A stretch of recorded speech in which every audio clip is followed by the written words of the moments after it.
Joe Leigh here for Seconds Out. Delighted to be joined by Francis Warren. We've just seen Baluta beat Brad Foster here at your call. Immediate reaction, are you surprised? How surprised, if so?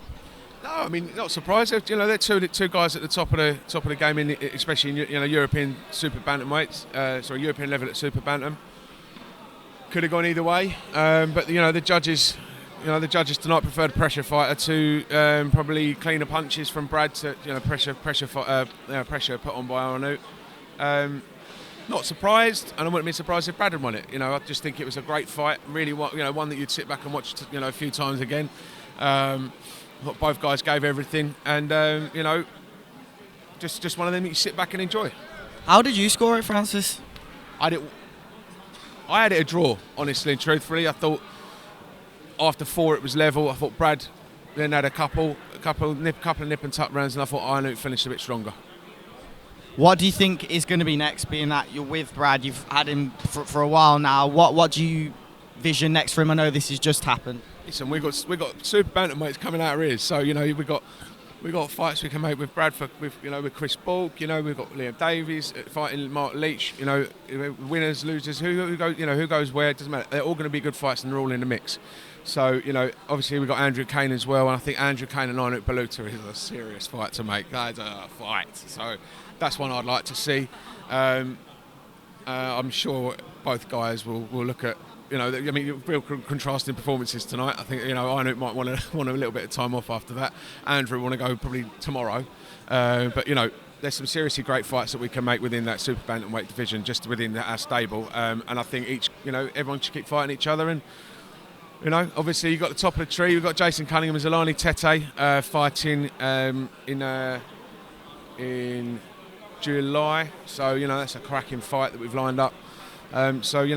Again, winners will be looking to be fighting Jason and Zolani, and we've got so many that we can, great fights that we can make.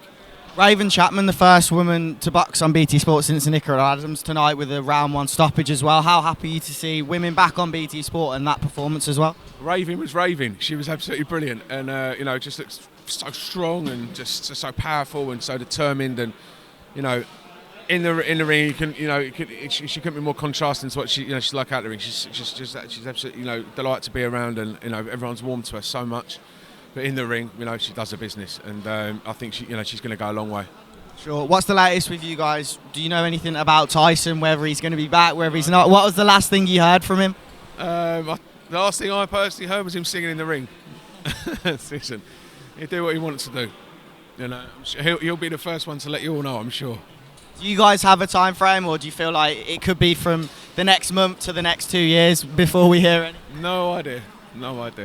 We obviously saw him partying out in France a couple of days ago.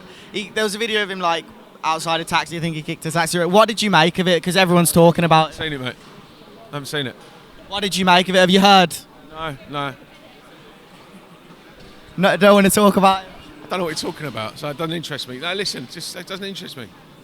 Fair enough. Okay, well, with obviously Tyson coming back, and he wants that legacy. He currently believes he's the greatest of his era. I think you'd agree, I'd agree as well. Do you think to be the greatest of all time, he has to come back and fight an Usyk or Joshua? Tyson Fury hasn't got to do anything at all. I think, he'll go down in an absolute legend of the sport. And, whatever he does after this will just be, just cementing the fact that cementing that legacy of being an absolute legend, and like I said, he'll do what he wants to do.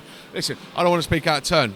Tyson will do what he wants to do. So as a fan, I'd love to see him come back. I'd love to see him fight Usyk, Joshua, all the guys. But but I'm not speaking out of turn from a business point of view, because it's genuinely, who knows what Tyson wants to do. That's fair enough. Just quickly to move on to the other 2 fighters, I guess, at the top of the heavyweight division. Usyk and Joshua look like they're going to be fighting again in July 23rd. How would you see that rematch? Do you think Joshua can pull it out of the bag the second time? Pull it out of the bag, of course he can.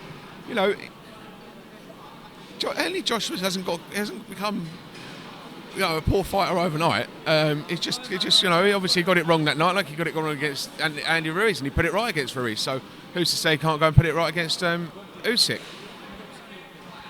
Personally, I think Usyk might have his number. However, Anthony Joshua's got a fantastic chance to go and prove most people wrong. you can't write Anthony Joshua off. You know, he's had some terrific fights, and you know, he didn't box his best night against Usyk. I personally think, you know, he can give Usyk a closer fight this time, but I think Usyk might have his number. But listen, whatever happens, Joshua's a good fighter, great fighter. And then obviously the winner fights. I mean, by the way, it's all right. I'll end it in a second. We'll obviously, hopefully, see the winner fight for the Undisputed with Tyson. Who knows? Who knows? But as for BT, obviously, we saw Denzel Bentley last week fight on Channel 5, two-time British champion. Brilliant, absolutely fantastic, and absolutely over the moon for him. I thought he'd done very, very well against Linus, and you know, credit to Linus. You know, it's one of the things with Denzel. You're never going to write him off. He's got such determination. He's got a great team around him, and Martin, Tony, and you know, all the guys down at the Peacock. You know, we've got some good fights to make with him. You know, mate for Denzel, and we're going to build him up and get him the right fights at the right time for him. What's your plan? Do you have any names in mind? Not that I'm sharing with you right now. But exciting ones, I can imagine. Obviously, Echo Esman we saw on the undercard of Tyson Fury. What's next for him? Echo. What did I think for Echo? I've got one again. I'm not sharing it with you now. But listen, I think Echo. I mean, love to obviously step him up and you know, get him on a couple of international fights. I'm not going to say the obvious one. I'm not going to start going down that route. But you know, Echo. I'd like to see Echo in a couple of international fights to build up that IBF ranking that he's started to work on. Brilliant. Literally a couple more because the lights are turning off. Joe Parker, Joe Joyce. That's a really good fight. Next one. it's getting there. It's a great fight. You know, obviously number 1 v number 2, and you know, fighting for the right to fight for the world title. So, you know, let's hope that. Listen, it's not far off. You see Joe Joyce being victorious in that? Absolutely.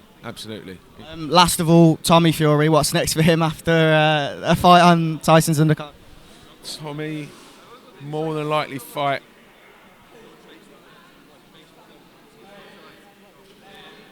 End of July or September. September, I think. Yeah. Why is that such a break for him? Just because of the schedule. Just the schedule we're putting together. So he's not fighting Jake Paul in the meantime? If that happens in the meantime, then great. All right, thanks for the questions. Although vague. You're asking when he's fighting in the UK next, it'll probably be September. If something happens in the middle, then fantastic.